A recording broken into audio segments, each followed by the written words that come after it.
Hey everybody, hope everybody is doing well. Thank you for joining my channel. If you are new, please subscribe. I will have more updates to come.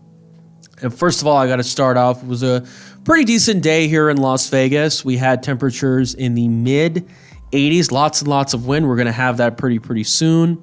And by the way, next week, I believe we're going to go well into the triple digits. So it's going to be kind of interesting how we're really going to have this still quite of a lockdown in our economy, despite the fact that we're seeing high heat. And of course, I'm concerned about how a lot of these unemployed people, which I'm about to talk about right now, are going to be able to pay their cooling costs. So as you can see in this article, Nevada's unemployment rate is near 30%. Now I wonder, first of all, what is the rate for Clark County? I believe it's significantly higher because again, other counties are significantly much different in terms of their economy. But a lot of these statistics can be very misleading because first of all, they don't include a lot of people who try to apply for benefits, but they're still waiting or they couldn't qualify. So namely, a lot of gig jobs are still being awaited who lost them or whatever. And remember, the most important statistic when it comes to employment is the labor force participation rate between the ages of 16 to 64. You also have to compare US born versus foreign born. All right. And the data is pretty interesting to look at, even when you're looking at males and females. Another thing you also have to look for is underemployment. That's certainly another factor. So all this mass unemployment, it's just looking very frightening today. Now, first of all, I'm pretty glad I can pay my bills. I haven't received too much of a pinch. One of the things you have to look at is how this is going to really impact the real estate market, because a lot of this massive unemployment is certainly going to have a significant impact. So let's say, a lot of renters can pay their payments. One of the things they're going to have to do is they're going to have to leave. I wouldn't be doubt to see a lot of people leave the Las Vegas area. Who knows? 100,000, 300,000. A lot of people. I mean, keep in mind, we have records of a lot of areas losing lots and lots of population, especially in the Rust Belt. And I wouldn't be surprised a lot of them would be moving to other countries, whether they're born here or not, because you have to look at retirees and so forth. And then another thing is, of course, if people can't pay their rent, there's going to be a lot of defaults, there's going to be foreclosures. Now, keep in mind, though, that in the last 10 years, there were far less mortgages that were given, in terms of construction and everything, than the 2000s decade. So I think this downturn, yes, there are going to be notable differences. And undoubtedly, you can argue that, yes, real estate prices can go up. But if they put a lot of listings out of the market, and let's just say they only have high-end listings, creating this artificial scarcity, prices can go up. Maybe that's why some areas recently went up. But it's actually a cover-up. And it's only going to be a matter of time where people can't stop paying their bills, and you're going to see a lot of homes into the market. This is going to create a lot of stress, folks. A lot of anxiety, a lot of people going crazy, a lot of people overreacting, blaming things that really shouldn't even get the blame. I wouldn't be surprised if we have crime waves. I wouldn't be surprised if we have civil unrest, although there's hardly ever been a riot in Las Vegas history. And keep in mind, though, that the reality is that the reason why this is failing is because we did not recover the right way from the last downturn. This outbreak, this pandemic, in reality, is being used as a scapegoat from what's really happening.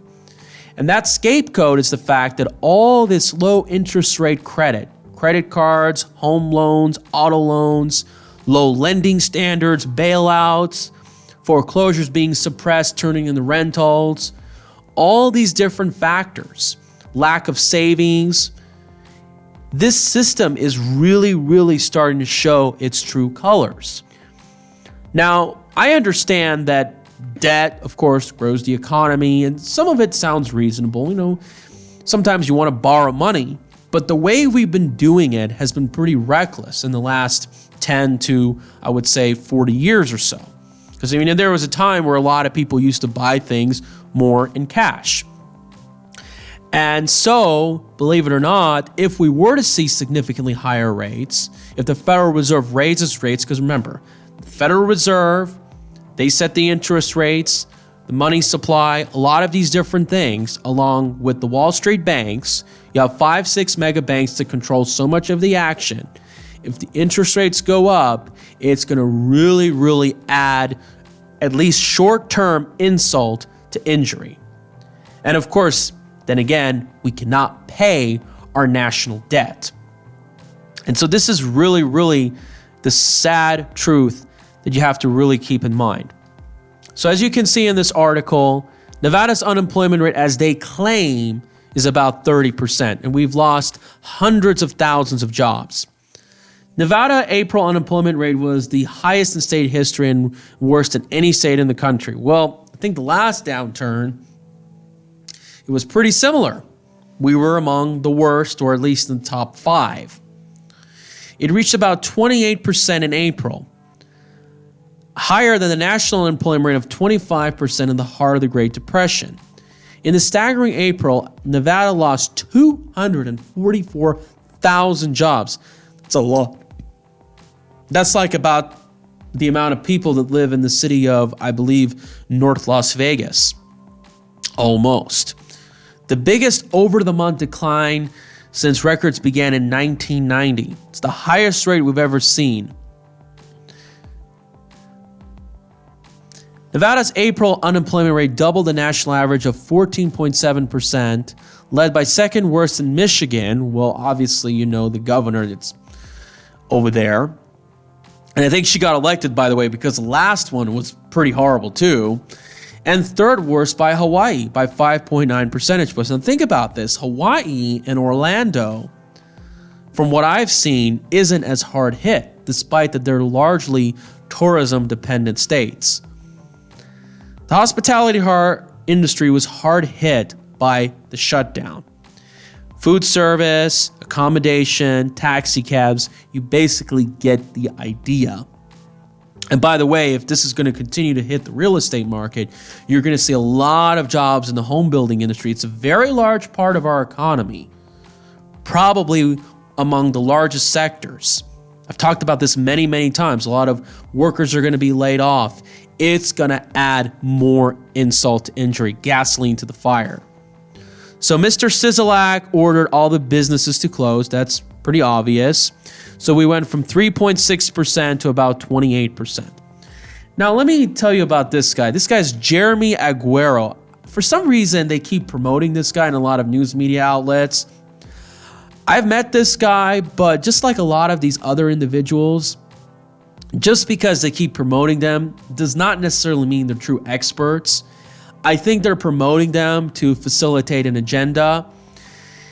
So it's obviously not something that we've seen. And in the downturn of the last one that we had, occupancy neared 70%. Now it's at 0.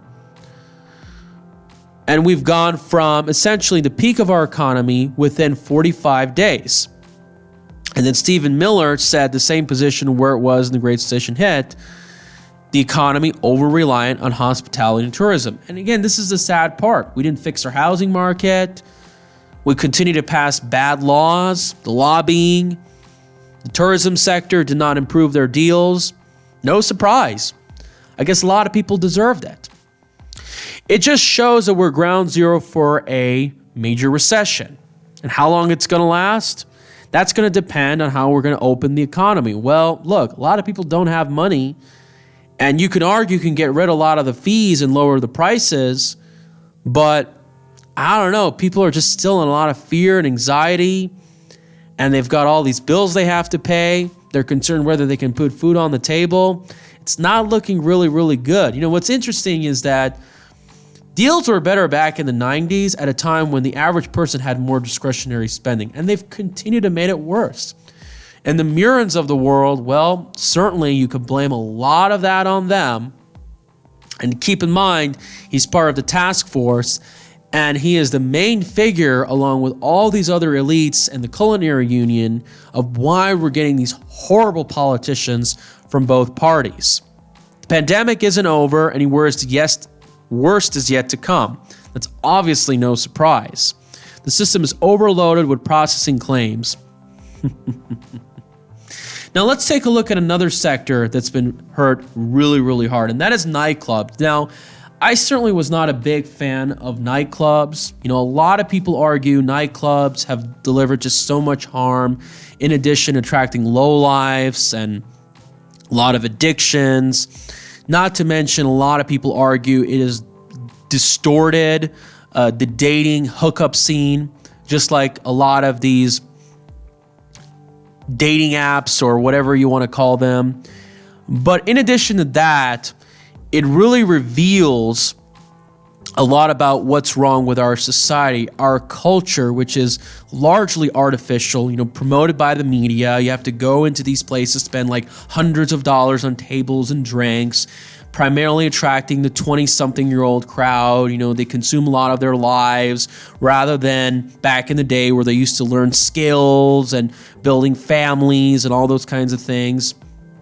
And one of the things I don't like about it, the service is not all that great, long lines, artificial scarcity, which is what they're really supposed to do. Now, yes, in my previous videos, I have done tours of a lot of those beach clubs or whatever, but it really depends on like how you spend time there. But I try not to spend excessive amount of times in these kinds of places. So let's take a look. It's pretty uncertain. Would be no surprise if a lot of these places continue to close. The packed Las Vegas bars that draw tourism all around the world may temporarily halt for 2020 or even longer. I heard a lot of rumors that they may not open next year or two. Of course, the American Nightlife Association said that they're brainstorming ways to open. See, look, I just think that you can have a lot of great music and a lot of entertainment through other means. You know, like you go into these like live music bars, especially the ones you see like in Nashville, a lot of these other places. I prefer those. So state officials have not offered a reopening date, and certainly they're discussing about this. And I think nightclubs are gone for the rest of the year. It's delivered a lot of problems. The rents are due. The landowner will not take 25% of rent. Utility companies will not take 25% of rent. So remember, this isn't just residential. It's obviously commercial. A venue that just sells alcohol cannot generate revenue. If they sell food, they can have some revenue. Nightclubs and venues are more than just dancing and alcohol. Some venues will have to reinvent. Well, you know what? Maybe I just think this is just a not so pretty trend that we've seen for decades, and I think it just basically burst a bubble. What do you guys think about this? So now you can see here the media is really reporting about how we're really ground zero for the crisis. You can see here just really a lot of empty places, not much to do. Let's take a look at this. Nevada state budget comes from gaming. Once again, I wouldn't be surprised if they're going to continue to push the effort to raise taxes like they've done many times recently.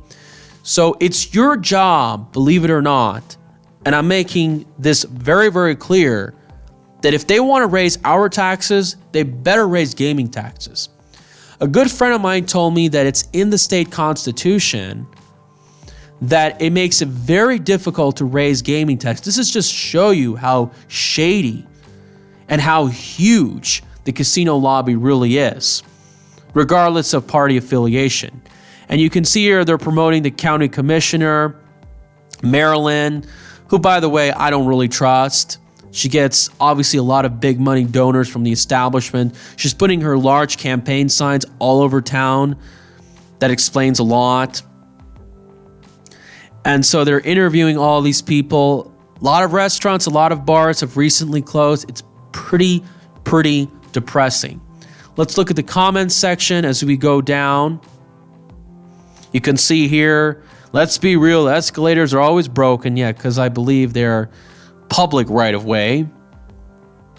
Think of all the people who've had their gambling addictions broken. Look, gambling and all that stuff wasn't really an issue with me. I've actually never gambled in any property in the state. So, it's just, you got to be responsible. They're talking about getting rid of the resort fees. And I think I've showed you this article before. They talk about the Trump economy. You see, they want you to believe, oh, it's really Trump's fault. And yeah, there are things that the president has done in terms of economic policy that I may not agree with. But the sad reality is this was just a pump up of the economy. Whether it was Trump or Obama, they largely relied on low interest rates. And that's the real main problem of our economy. It's just essentially the fractional reserve banking system is really showing its true colors. And to let you know, I think there's going to be a lot of problems hitting down the road. I've talked to you about this in many of my previous videos. And, well, what can you do about it? Well, first of all, I will tell you this, that there's a lot of channels out there that are very doom and gloom. They're telling you, buy gold, the dollar is going to collapse. I've exposed them in a lot of my videos. So don't take their word. They have a horrible track record.